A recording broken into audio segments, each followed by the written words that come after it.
Hi dear students, good morning. I am Jay Kumari, lecturer in Commerce, Sri Venkateshwara College of Arts and Science, Amlapuram, affiliated to Adikavi Nannaya University.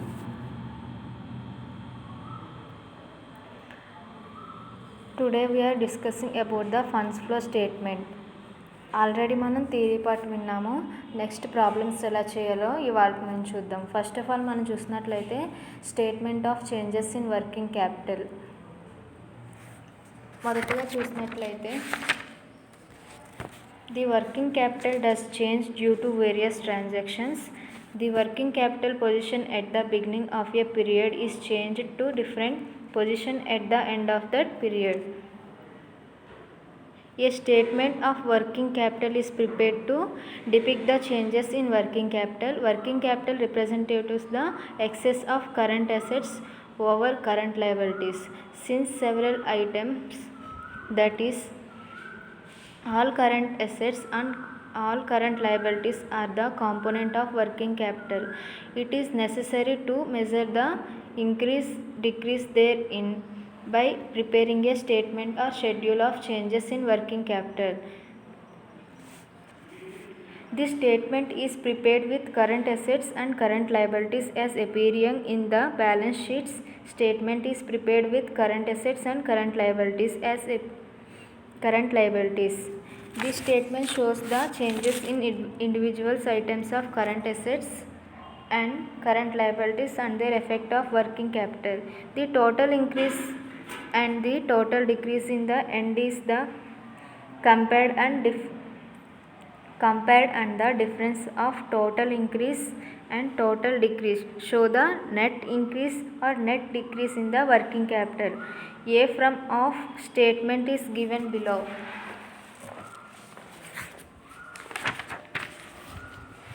అంటే నిర్వహణ మూలధనంలోని మార్పులను చూపేటటువంటి schedule లేదా statement మనం తయారు చేసే పద్ధతి. అది ఎలా ఉంటుందంటే స్టేట్మెంట్ అనేది ప్రస్తుత ఆస్తి అప్పుల పట్టీలోని ప్రస్తుత ఆస్తులు కానివ్వండి, ప్రస్తుత అప్పులను గత ఆస్తి అప్పుల పట్టీలోని ప్రస్తుత ఆస్తులు కానివ్వండి ఏం చేస్తుందంటే ప్రస్తుత అప్పులతో పోల్చి నిర్వహణ మూలధనం అనేది పెరిగిందో లేదో మనం తెలుసుకోవాల్సి ఉంటుంది. అలాగే ప్రస్తుత అప్పులలో వచ్చిన తేడాలను కూడా మనం రికార్డ్ చేయవలసి ఉంటుంది. ప్రస్తుత సంవత్సరం ప్రస్తుత ఆస్తులకు కానివ్వండి, గత సంవత్సరం ప్రస్తుత ఆస్తులు అంటే కరెంట్ అసెట్స్ కంటే ఎక్కువగా ఉన్న నిర్వహణ మూలధనం అనేది పెరుగుతూ ఉంటుంది. అందువల్ల మనం ఏం చేయాలంటే దాన్ని పెరుగుదల రికార్డు చేయడానికి ప్రత్యేకించిన వరుసలో మనం ఎంటర్ చేయవలసి ఉంటుంది. ప్రస్తుత సంవత్సరానికి సంబంధించిన ప్రస్తుత అప్పులు గత సంవత్సరంలో ప్రస్తుత అప్పుల కంటే ఎక్కువగా ఉంటే నిర్వహణ మూలధనం అనేది తగ్గుతూ ఉంటుంది. అందువల్ల దాన్ని తగ్గుదల రికార్డు చేయడానికి ప్రత్యేకించిన వరుసలు అయితే రాయవలసి ఉంటుంది. అలాగే ప్రస్తుత సంవత్సరం అప్పులు గత సంవత్సరంలోని అప్పులు ప్రస్తుత అప్పుల కంటే తక్కువగా ఉంటే నిర్వహణ మూలధనం అనేది పెరుగుతుంది. అందువల్ల దాన్ని పెరుగుదల రికార్డు చేయడానికి ప్రత్యేకించిన వరుసలో రాయవలసి ఉంటుంది. నిర్వహణ మూలధనంలో మార్పులు చూపేటటువంటి స్టేట్మెంట్ అయితే మనం ఇప్పుడు చూడవచ్చు. స్టేట్మెంట్ అయితే ఎలా ఉంటుందంటే statement or schedule of changes in working capital అంటే నిర్వహణ మూలధనంలో మార్పులను చూపించేటటువంటి నివేదిక. ఫస్ట్ ఆఫ్ ఆల్ ఎలా ఇస్తాడంటే particulars amount of previous year అనమాట, గత సంవత్సరానికి సంబంధించిన ఇయర్ అనమాట. అలాగే అమౌంట్ ఆఫ్ కరెంట్ ఇయర్ అంటే ప్రస్తుత సంవత్సరానికి సంబంధించినటువంటి ఇయర్ అనమాట. అలాగే నెక్స్ట్ మనం చూసినట్లయితే ఎఫెక్ట్ ఆన్ వర్కింగ్ క్యాపిటల్ నిర్వహణ మూలధనంలో చూపించేటటువంటిది ఫస్ట్ ఏంటంటే నిర్వహణ మూలధనంలో పెరుగుదల అంటే ఇంక్రీజ్, అలాగే నిర్వహణ మూలధనంలో తగ్గుదల అనేది డిక్రీజ్ అనేది మనం వేసుకోవడం జరుగుతుంది. అందులో మనం చూసినట్లయితే కరెంట్ అసెట్స్ అంటే క్యాష్ ఇన్ హ్యాండ్ చేతిలో నగదు, క్యాష్ ఎట్ బ్యాంకులో నగదు, అలాగే బిల్స్ రిసీవబుల్ వసూలు హుండీలు, అలాగే సండ్రీ డేటాస్ అంటే రుణగ్రస్తులు, అలాగే టెంపరీ ఇన్వెస్ట్మెంట్స్ అంటే ఏంటంటే తాత్కాలిక పెట్టుబడులు, అలాగే స్టాక్ ఆర్ ఇన్వెంటరీస్ అంటే స్టాక్ ముందుగా చెల్లించిన వ్యయాలనేది ఏంటంటే ప్రీపెయిడ్ ఎక్స్పెన్సెస్ అనేది మనం పిలవడం జరుగుతుంది. అంటే అక్యూర్డ్ ఇన్కమ్స్ ఎక్సెట్రా, అంటే రావాల్సిన ఆదాయాలు కూడా ఇందులోకి ఉంటుంది. అప్పుడు మనం ఏం చేస్తామంటే మొత్తం ప్రస్తుత ఆస్తులు అనేవి ఎంత ఉన్నాయని మనం టోటల్ చేయవలసి ఉంటుంది. అలాగే కరెంట్ లయబిలిటీస్ చూసినట్లయితే బిల్స్ పేయబుల్ అంటే చెల్లింపు హుండీలు, సండ్రీ క్రెడిటర్స్ అంటే రుణదాతలు, అలాగే అవుట్ స్టాండింగ్ ఎక్స్పెన్సెస్ చెల్లించవలసిన వ్యయాలు, బ్యాంక్ ఓవర్ డ్రాఫ్ట్, అలాగే నెక్స్ట్ షార్ట్ టర్మ్ అడ్వాన్సెస్ అంటే స్వల్పకాలిక అడ్వాన్సులు, అలాగే డివిడెండ్స్ పేయబుల్ చెల్లించవలసిన డివిడెండ్లు, అలాగే నెక్స్ట్ ప్రతిపాదిత డివిడెండ్లు, ఇవన్నీ ఇందులోకే రావడం జరుగుతుంది. అప్పుడు మనం ఏం చేస్తాం, టోటల్ కరెంట్ లయబిలిటీస్ అని టోటల్ చేయడం జరుగుతుంది. ప్రస్తుత అప్పులన్నింటినీ మనం కలపవలసి ఉంటుంది. అప్పుడు మళ్ళీ నెక్స్ట్ ఏం చేస్తామంటే నిర్వహణ మూలధనం వర్కింగ్ క్యాపిటల్ ఏం చేస్తామంటే ఏ నుంచి బి తీసేస్తాం, అంటే ప్రస్తుత ఆస్తుల నుంచి ప్రస్తుత అప్పులు అనేవి తీసేయడం జరుగుతుంది. అప్పుడు నిర్వహణ మూలధనంలోని నికర పెరుగుదల వచ్చిందా నికర తగ్గుదల అంటే డిక్రీజ్ ఆర్ ఇంక్రీజ్ వచ్చిందనేది మనకి తెలుస్తుంది. అలాగే నెక్స్ట్ మనం చూసినట్లయితే how to prepare the above schedule, ఇందులో మనం చూసినట్లయితే గుర్తుంచుకోవాల్సింది ఏంటంటే the schedule is prepared with the help of only current assets and current liabilities. అలాగే next the schedule considers only the accounts appearing in the balance sheets. There is no effect of additional information given at the end of problem. Next steps అనేది ఎలా వస్తుందంటే the amount of every item of current assets of the current year is compared with its amount of previous year, అంటే present ఇయర్కి previous ఇయర్కి మనం compare చేసుకుంటూ చేయవలసి ఉంటుంది. If the amount of current assets of the current year is more than its amount of previous year, the excess is recorded in the debit column. Next point చూసినట్లయితే if the amount of current assets of the current year is less than its amount of the previous year, the deficiency is recorded in the credit column. Next చూసినట్లయితే make sure that all the accounts relating to current assets appearing in the balance sheets are gone through and differences are properly recorded. Fourth one మనం చూసినట్లయితే if the amount of each currently liability of current year is more than its amount of previous year, the excess is recorded in the credit column. Next మనం చూసినట్లయితే if the amount of current liability of current year is less than its amount of previous year, the effect is recorded in the debit column. Next మనం చూసినట్లయితే find out totals of all debit amounts and all credit amounts, అంటే ప్రస్తుత ఆస్తులకు సంబంధించిన ఆస్తులు debit side credit side మనం find out చేయవలసి ఉంటుంది. అలాగే find out totals of all debit amount and all credit amounts. The above total are compared in the end and the difference shows decrease or increase, అంటే ఇది మనకి పెరిగిందా లేదా తగ్గిందా అనే డిఫరెన్స్ని చూపించడం జరుగుతుంది. The difference of total current assets and the total current liabilities of A year it is working capital. అవి ఇయర్కి సంబంధించినటువంటి ప్రీవియస్ కానివ్వండి ప్రజెంట్ ఇయర్ కానివ్వండి డిఫరెన్స్ చూపించేటటువంటి కరెంట్ అసెట్స్ కానివ్వండి లయబిలిటీస్ కానివ్వండి వాటినే మనం వర్కింగ్ క్యాపిటల్గా పిలుచుకోవడం జరుగుతుంది. If the working capital at the end of the current year is more than the working capital at the previous year, the excess is called increase in working capital. It previous year working capital is more than the current years working capital, the excess is called decrease in working capital. We can first prepare the schedule of changes in working capital. It is easy as there is no completions. They facilitate us to know in the advance the answer to be disclosed by the statement of sources and applications. అందులో చూడవలసింది the following rules may be noted. First a point చూసినట్లయితే increase in a current assets item increase working capital, decrease in current asset item decrease working capital. అలాగే increase in current liability items decrease working capital. Decrease in current liability item increase in working capital.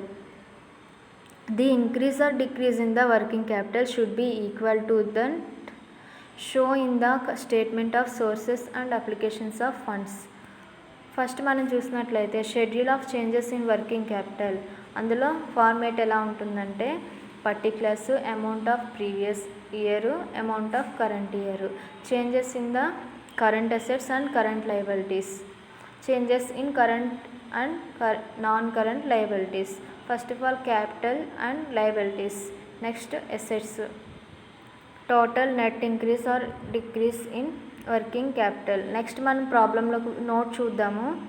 It is worth nothing that the difference in total of debit amount on credit amounts of current assets and current liabilities will be the same as that of the balance of the total of debit and credit amounts of non-current assets and liabilities. If current assets and liabilities will show credit balance, then non-current assets and liabilities will show debit balance of the same amount and vice versa. మన ప్రాబ్లంలో చూసినట్లయితే first problem చూసినట్లయితే prepare A statement of changes in working capital from the following balance sheets of Ram సీత్ company. అంటే Ram and company వారు దిగువిచ్చిన ఆస్తుల అప్పుల పట్టి ఆధారంగా నిర్వహణ మూలధనంలోని మార్పులను సూచించే నివేదికను మనను తయారు చేయమంటున్నారు. అయితే ఫస్ట్ వన్ మనకి ఆస్తి అప్పుల పట్టి అనేది ఇవ్వడం జరిగింది, బ్యాలెన్స్ షీట్ అనేది ఇవ్వడం జరిగింది. ఫస్ట్ లయబిలిటీస్ అనేది వేసుకోవడం జరుగుతుంది. ఫస్ట్ లయబిలిటీస్ చూసినట్లయితే 2003 ఈక్విటీ క్యాపిటల్ ఎంత ఇచ్చాడు? 2003కి 5 lakhs అనేది ఇవ్వడం జరిగింది. 2004కి 5 lakhs ఇవ్వడం జరిగింది. అంటే ఈక్విటీ వాటా మూలధనం 5 lakhs ఇవ్వడం జరిగింది. నెక్స్ట్ డిబెంచర్స్ ఎంత ఇవ్వడం జరిగింది? 3,70,000.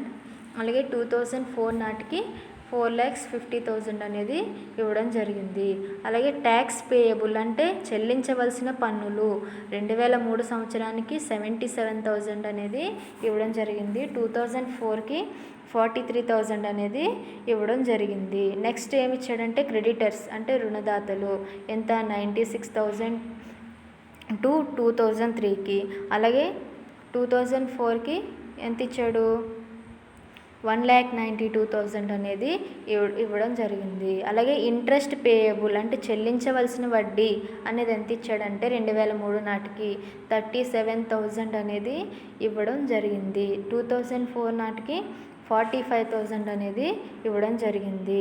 డివిడెండ్స్ పేయబుల్ అంటే డివిడెండ్స్ పేయబుల్ అంటే చెల్లించవలసిన డివిడెండ్లు ఎంత ఇచ్చాడంటే 5 lakhs అనేది ఇవ్వడం జరిగింది. 50,000. అలాగే 2004 నాటికి 35,000 అనేది ఇవ్వడం జరిగింది. ఆస్తులకు సంబంధించిన దాంట్లో చూసినట్లయితే ఫిక్స్డ్ అసెట్స్ 2003 నాటికి ఎంత ఇచ్చాడంటే 6 lakhs అనేది ఇవ్వడం జరిగింది. స్థిరాస్తులు ఫిక్స్డ్ అసెట్స్ అంటే స్థిరాస్తులు 6 lakhs అనేది ఇవ్వడం జరిగింది. 2004 నాటికి ఎంత ఇచ్చాడంటే 7 lakhs అనేది ఇవ్వడం జరిగింది. అలాగే లాంగ్ టర్మ్ ఇన్వెస్ట్మెంట్స్ అంటే పెట్టుబడులు అనేది ఎంత ఇచ్చాడంటే 2 lakhs. అలాగే 2004 నాటికి 1 lakh అనేది ఇవ్వడం జరిగింది. వర్కింగ్ ఇన్ ప్రోగ్రెస్ ఎంత ఇచ్చాడు? తయారీలో ఉన్న సరుకు అనేది 80,000. అలాగే 2004 నాటికి 90,000 అనేది ఇవ్వడం జరిగింది. స్టాక్ సరుకు అనేది ఎంత ఇచ్చాడంటే 1,50,000. అలాగే 2,25,000 2004 నాటికి ఇవ్వడం జరిగింది. డెబిటర్స్ అంటే ఎవరు? రుణగ్రస్తులు 70,000 2003 నాటికి ఇవ్వడం జరిగింది. అలాగే 1,40,000 అనేది ఇవ్వడం జరిగింది. క్యాష్ నగదు 30,000 అనేది 2003 నాటికి ఇవ్వడం జరిగింది. 2004 నాటికి 10,000 అనేది ఇవ్వడం జరిగింది. So balance sheet total amount ఎంత వచ్చింది, 11,30,000 అనేది 2003 రావడం జరిగింది. 2004కి 12,65,000 అనేది రావడం జరిగింది. సో మనం ఇప్పుడు చూడవలసింది statement of changes in working capital solution అనేది చూడడం జరుగుతుంది. ఏంటి statement of changes in working capital అంటే నిర్వహణ మూలధనంలోని మార్పులు చూపించేటటువంటి నివేదికను మనం తయారు చేయాలి. అంటే statement showing the changes in working క్యాపిటల్లో ఎలా వచ్చిందో మనం చూడాలి. ఫస్ట్ మనం టేబుల్ అయితే వేసుకోవాలి. పర్టికులర్స్ వివరాలు, అలాగే ప్రీవియస్ ఇయర్కి సంబంధించింది, అలాగే కరెంట్ ఇయర్కి సంబంధించిన కాలం వేసుకోవాలి. Next decrease or increase columns కూడా వేసుకోవాలి. ఎలా అంటే effect on working capital increase or decrease అనేది మనం వేసుకోవాల్సి ఉంటుంది. వివరాలు వేసుకోవాలి, అలాగే 2003 ప్రీవియస్ ఇయర్ వేసుకోవాలి, కరెంట్ ఇయర్ వేసుకోవాలి.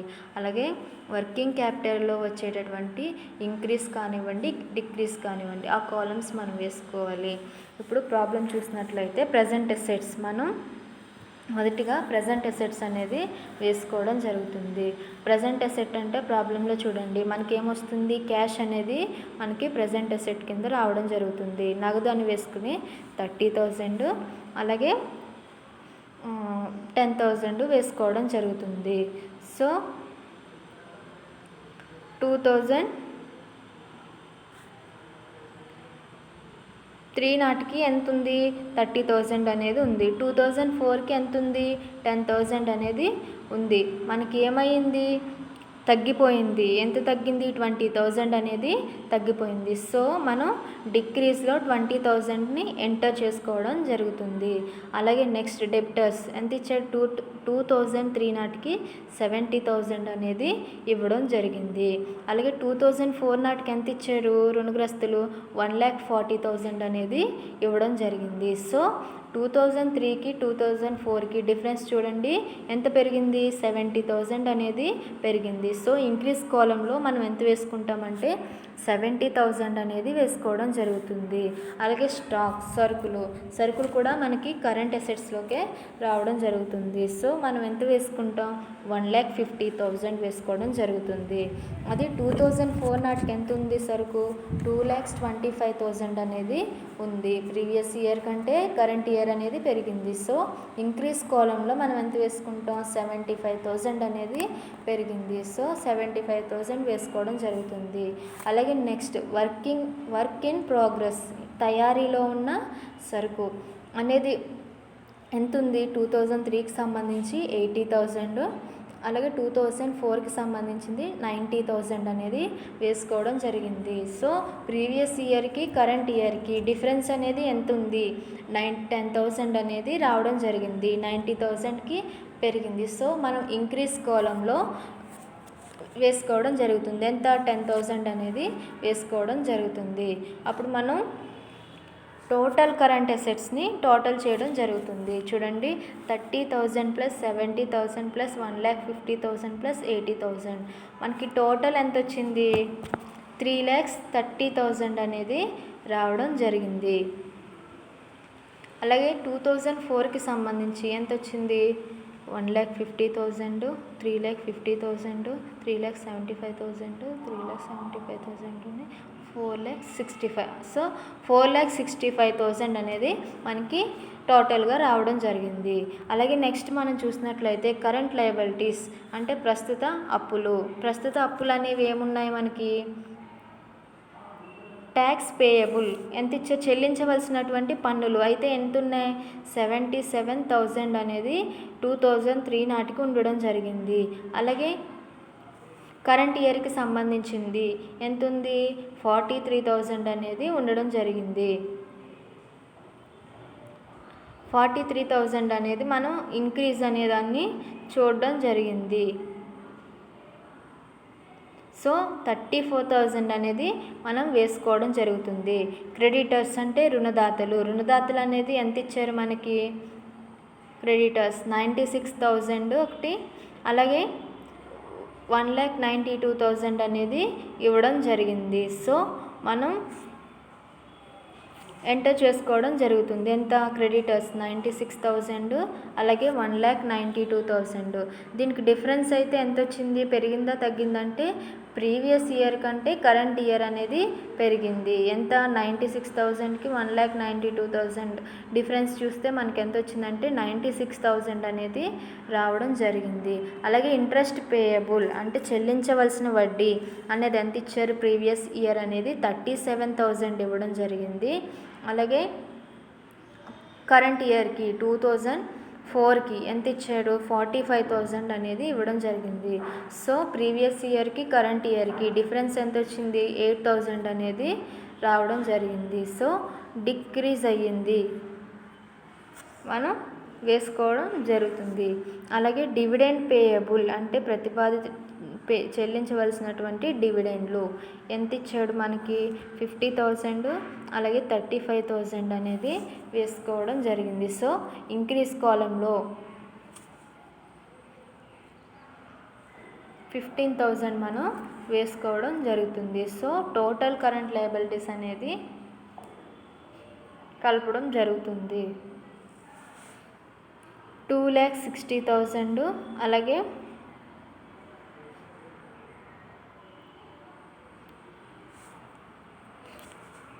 3,50,000 అనేది రావడం జరిగింది.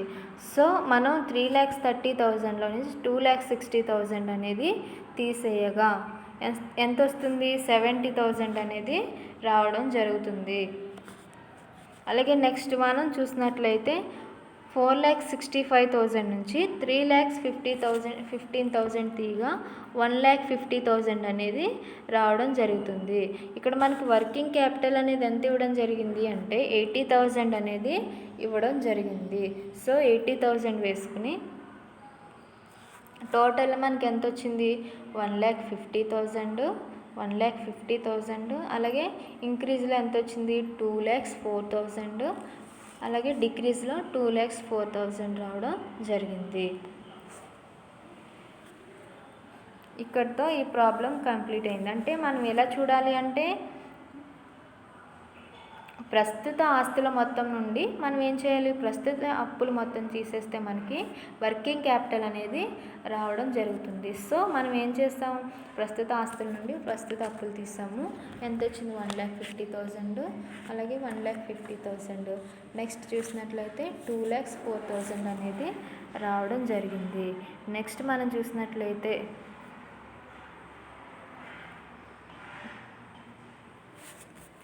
ప్రాబ్లం నెంబర్ 4 చూసినట్లయితే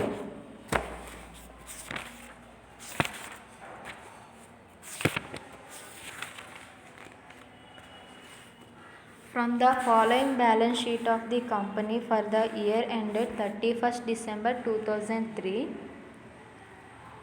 and 2004, prepare schedule of changes in working capital and statement showing sources and application of fund. ఇప్పుడు మనం బ్యాలెన్స్ షీట్ చూసినట్లయితే 31/12/2003, 31/12/2004 షేర్ క్యాపిటల్ అనేది మనకి ఎంత ఇచ్చాడు, 3 lakhs అనేది ఇవ్వడం జరిగింది. అలాగే 2004కి సంబంధించి ఎంత ఇచ్చాడంటే 4 lakhs అనేది ఇవ్వడం జరిగింది.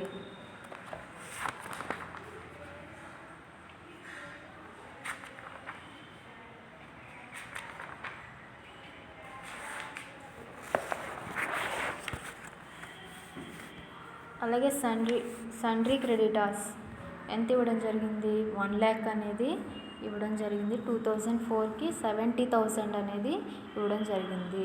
అలాగే ప్రాఫిట్ అండ్ లాస్ అకౌంట్ అనేది ఎంత ఇచ్చాడు, 15,000 అలాగే 30,000 అనేది ఇవ్వడం జరిగింది. అలాగే నెక్స్ట్ మనం చూసినట్లయితే అసెట్స్కి సంబంధించింది ప్లాంట్ అండ్ మెషినరీ ఎంత ఇచ్చాడు, ప్రీవియస్ ఇయర్కి 50,000 కరెంట్ ఇయర్కి 60,000 అనేది ఇవ్వడం జరిగింది. ఫర్నిచర్ అండ్ ఫిక్స్చర్స్ అనేది ఎంత ఇవ్వడం జరిగిందంటే 10,000 అండ్ 15,000 2004 నాటికి ఇవ్వడం జరిగింది. అలాగే నెక్స్ట్ చూసినట్లయితే స్టాక్ ప్రీవియస్ ఇయర్కి ఎంత ఇచ్చాడంటే 85,000 అనేది ఇవ్వడం జరిగింది. నెక్స్ట్ 1,05,000 అనేది ఇవ్వడం జరిగింది. డెబిటర్స్ అనేది ఎంత ఇచ్చాడంటే ప్రీవియస్ ఇయర్కి సంబంధించినటువంటి అమౌంట్ అయితే ఎంత ఇచ్చాడంటే 1,60,000, 1,50,000 అనేది ఇవ్వడం జరిగింది. క్యాష్ 1,10,000 అనేది ప్రీవియస్ ఇయర్కి ఇచ్చాడు. కరెంట్ ఇయర్కి సంబంధించింది 1,70,000 అనేది ఇవ్వడం జరిగింది. సో టోటల్ అమౌంట్ మనకి ఎంత వచ్చిందంటే 31/12/2003 నాటికి 4,15,000 వచ్చింది. అలాగే 31/12/2004 నాటికి 5 lakhs అనేది రావడం జరిగింది. సో మనం సొల్యూషన్ చూద్దాము. Schedule of changes in working capital.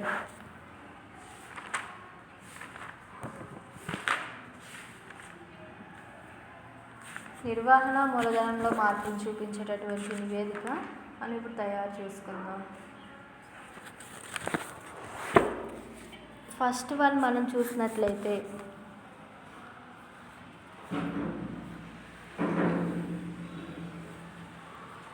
2003 previous year particulars వేసుకుంటాము. అలాగే నెక్స్ట్ ప్రీవియస్ ఇయర్కి సంబంధించినటువంటి కాలము, కరెంట్ ఇయర్కి సంబంధించినటువంటి కాలం వేసుకోవడం జరుగుతుంది.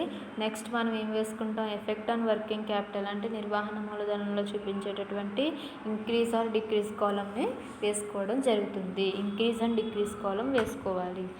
ఫస్ట్ మనం చూసినట్లయితే కరెంట్ అసెట్స్కి సంబంధించినటువంటిది వేసుకోవడం జరుగుతుంది. సో కరెంట్ అసెట్స్కి సంబంధించింది ఏమొస్తుందంటే ఫస్ట్ క్యాష్ అనేది వేసుకోవడం జరుగుతుంది.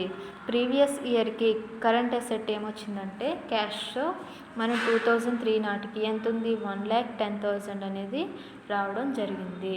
అలాగే నెక్స్ట్ కరెంట్ ఇయర్కి సంబంధించిన అమౌంట్ అయితే ఎంత రావడం జరిగింది, 1,70,000 అనేది ఉంది. సో ఇంక్రీజ్ ఆర్ డిక్రీజ్ అయ్యింది అనేది మనం చూసుకోవాలి. 2003 నాటికి టు 2004కి డిఫరెన్స్ అయితే చూసుకోవాలి. 1,10,000 మైనస్ 1,70,000 2004 నాటికి డిఫరెన్స్ అనేది రావడం జరిగింది. ఏమైంది, పెరిగింది, ఇంక్రీజ్ అవడం వల్ల.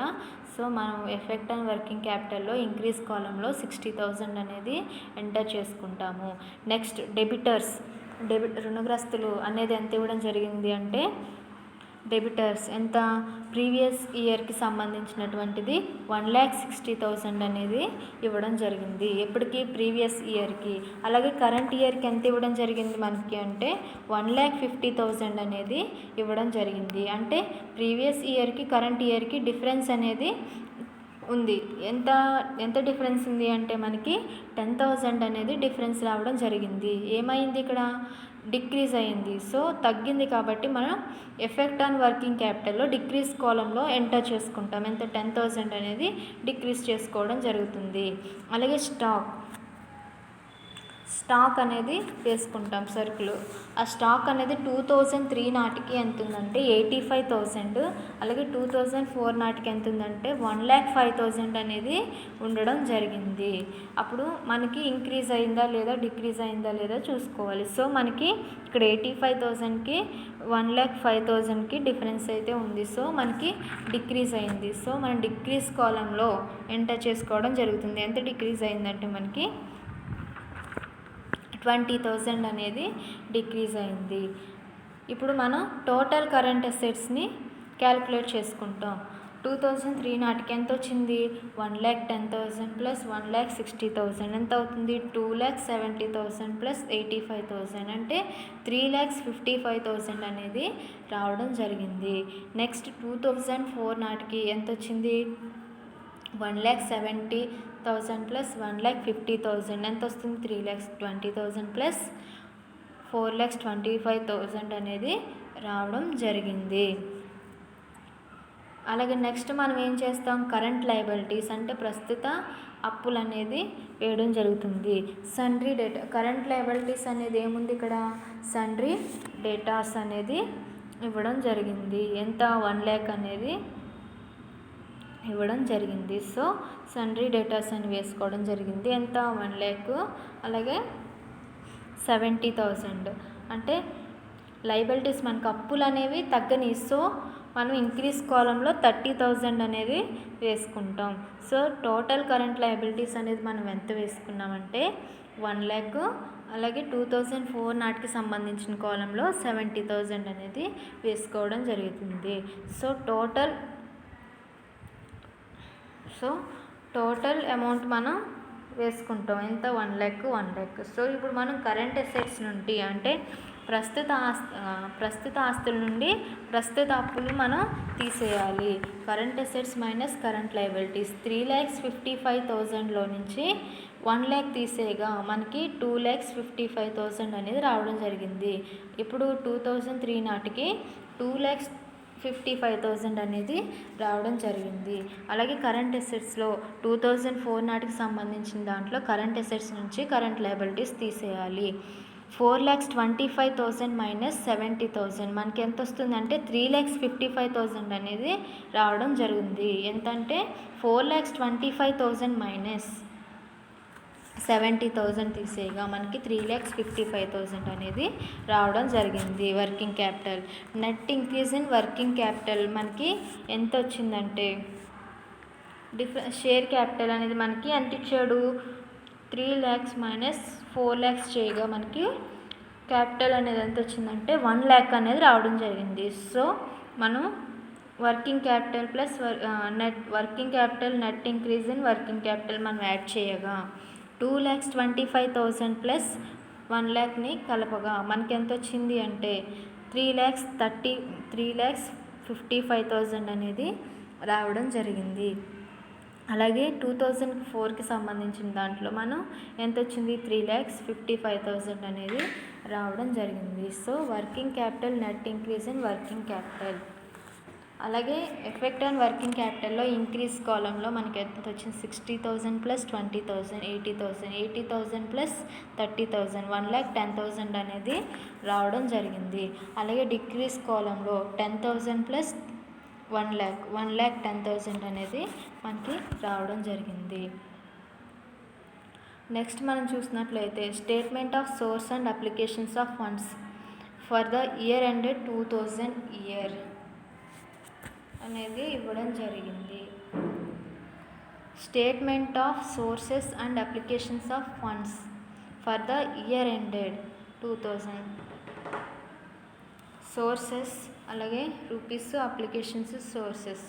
ఇష్యూస్ ఆఫ్ షేర్ క్యాపిటల్ మనకి ఎంత ఇచ్చాడు 1,00,000 ఇచ్చాడు. ఫండ్స్ ఫ్రమ్ ఆపరేషన్స్ 30,000 మైనస్ 15,000 ఎంత ఇచ్చాడు మనకి ఎంత వచ్చింది 15,000 అనేది రావడం జరిగింది. Applications purchase of plant and machinery ఎంత ఇచ్చాడు డిఫరెన్స్ మనకి ఎంత వచ్చిందంటే 10,000 అనేది రావడం జరిగింది. 60,000 మైనస్ 50,000 డిఫరెన్స్ అనేది రావడం జరిగింది. So purchase of furnitures and fixtures మనకి ఎంత వచ్చింది ఇక్కడ ఎంత ఇచ్చాడు 2003 నాటికి 10,000 అలాగే 2004 నాటికి 15,000 అనేది ఇవ్వడం జరిగింది. సో డిఫరెన్స్ అనేది మనకి ఎంత వచ్చింది 5,000 అనేది రావడం జరిగింది. సో మనం టోటల్ క్యాలిక్యులేట్ చేయగా సోర్సెస్ అనేది ఎక్కువగా ఉంది 1,50,000 1,50,000. ఇందులో డిఫరెన్స్ అనేది మనకి ఎంత వచ్చింది అంటే 1,00,000 అనేది రావడం జరిగింది. Net increase in working capital అని మనం వేసుకుని 1,00,000 వేసుకోవడం జరుగుతుంది. మళ్ళీ చూడండి statement of sources and applications of funds. ఇక్కడ సొల్యూషన్లో చూసినట్లయితే ఇష్యూస్ ఆఫ్ క్యాపిటల్ ఇచ్చాడు కదా షేర్ క్యాపిటల్ అనేది మనకి ఇవ్వడం జరిగింది. సో మనం ఏం చేస్తాము కరెంట్ ఇయర్కి సంబంధించిన దాంట్లో 4 lakhs 2004కి ఎంత ఉంది 4 lakhs నుంచి 2003 అంటే ప్రీవియస్ ఇయర్కి సంబంధించినటువంటి తీసివేసేస్తాం. తీయగా ఎంత డిఫరెన్స్ 1,00,000 అనేది రావడం జరిగింది. సో మనం సోర్సెస్ అని 1,00,000 అనేది ఎంటర్ చేసుకోవడం జరుగుతుంది. అలాగే నెక్స్ట్ మనం చూసినట్లయితే ప్రాబ్లంలో ప్రాఫిట్ అండ్ లాస్ అకౌంట్ అనేది ఇవ్వడం జరిగింది. అప్పుడు మనం ఏం చేస్తాము ఫండ్స్ ఫ్రమ్ ఆపరేషన్స్ అని ఎంట్రీ రాసుకుని ఏం చేస్తాము అంటే 2004 నాటికి ఎంత ఇచ్చాడు 30,000 అనేది ఇవ్వడం జరిగింది. సో 30,000 మైనస్ 2003 నాటికి ఎంత ఇచ్చాడు, 15,000 అనేది ఇవ్వడం జరిగింది. 30,000 మైనస్ 50,000 ఎంత వస్తుంది, 15,000 అనేది రావడం జరిగింది. సో మనం 15,000 అనేది వేసుకోవడం జరుగుతుంది. అలాగే మనకు అప్లికేషన్స్లో చూసినట్లయితే ప్లాంట్ అండ్ మెషినరీ 2004 నాటికి ఎంత ఇచ్చాడు, 60,000 అనేది ఇచ్చాడు. అలాగే 2003 నాటికి ఎంత ఇచ్చాడు, 50,000 ఇచ్చాడు. అప్లికేషన్స్లో మనం purchase of plant and machinery అని రాసుకుని 60,000 మైనస్ 50,000ని తీసేయగా మనకి ఎంత వచ్చింది, 10,000 అనేది రావడం జరిగింది.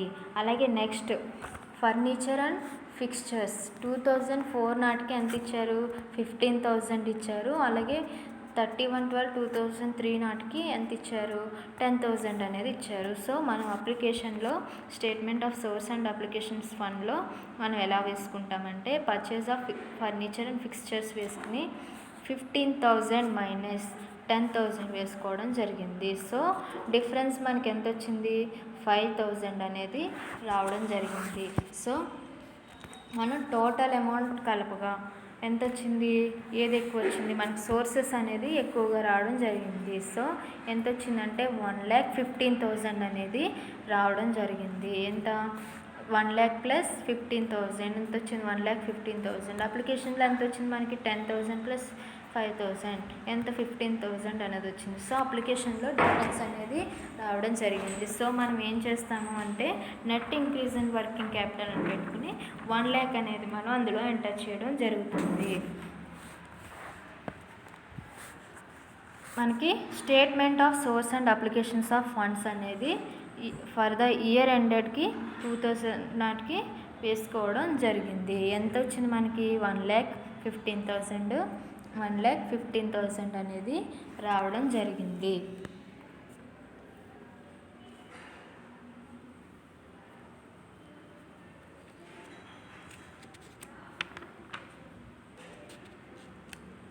అంటే మనం గుర్తుంచుకోవాల్సిన కొన్ని ఏంటంటే increase in current assets result in increase working capital, అలాగే decrease in current assets result in decrease in working capital, అలాగే next decrease in current liabilities and result in decrease in working capital మనం ఇది గుర్తుపెట్టుకోవాల్సింది. అలాగే next చూసినట్లయితే decrease in current liability result in increase in working క్యాపిటల్లో మనం గుర్తుపెట్టుకోవాల్సి ఉంటుంది.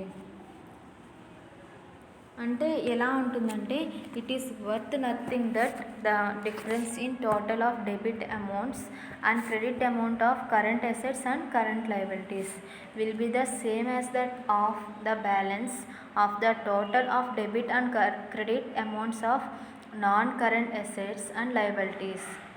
If current assets and liabilities will show credit balance, then non-current assets and liabilities will show debit balance of the same amount and vice versa. ఇది గుర్తుపెట్టుకుంటే మనకి అర్థమవుతుంది. అంటే alternative method to the above చూసినట్లయితే here we make use of both current assets and current liabilities and non current assets and non current liabilities. This schedule is similar to the above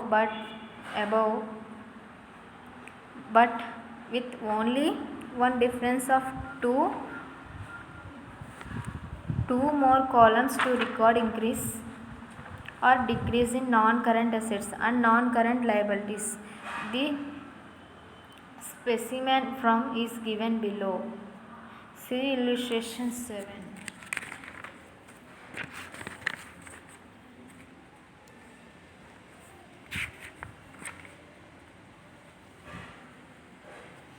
From the following balance sheet of a company, you are required to prepare a schedule of changes in working capital అన్నారు. So balance sheet అనేది ఇవ్వడం జరిగింది.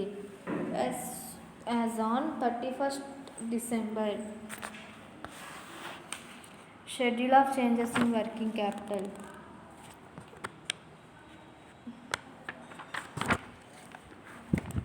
Next చూసినట్లయితే funds flow statement అనేది ఎలా ఉంటుంది అంటే sources of funds, uses of funds.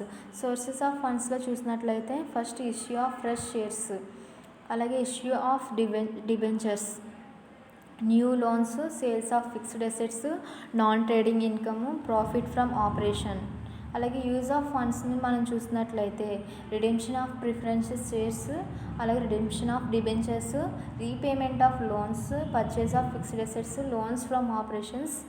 అలాగే లాస్ట్ వన్ మనం చూసినట్లయితే పేమెంట్ ఆఫ్ డివిడెండ్స్ ఎక్సెట్రా. ఇవన్నీ మనకి ఎందులోకి వస్తుందంటే ఫండ్స్ ఫ్లో స్టేట్మెంట్లోకి రావడం జరుగుతుంది.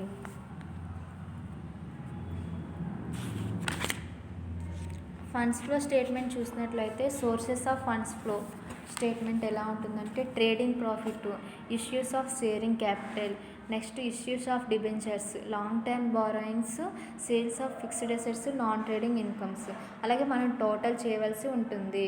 అలాగే నెక్స్ట్ మనం చూసినట్లయితే application of fund, trading loans, అలాగే redemption of redeemable preference shares, redemption of debentures, repayment of other long term loans, అలాగే purchase of fixed assets, non trading expenditure. అలాగే టోటల్ చేస్తాము, increase or decrease in working క్యాపిటల్లో వేసుకోవడం జరుగుతుంది.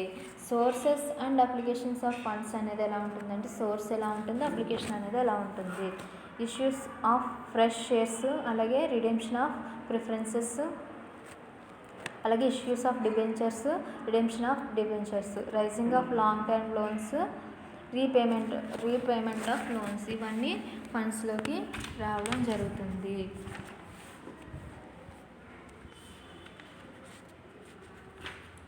Tomorrow we will continue. Thank you.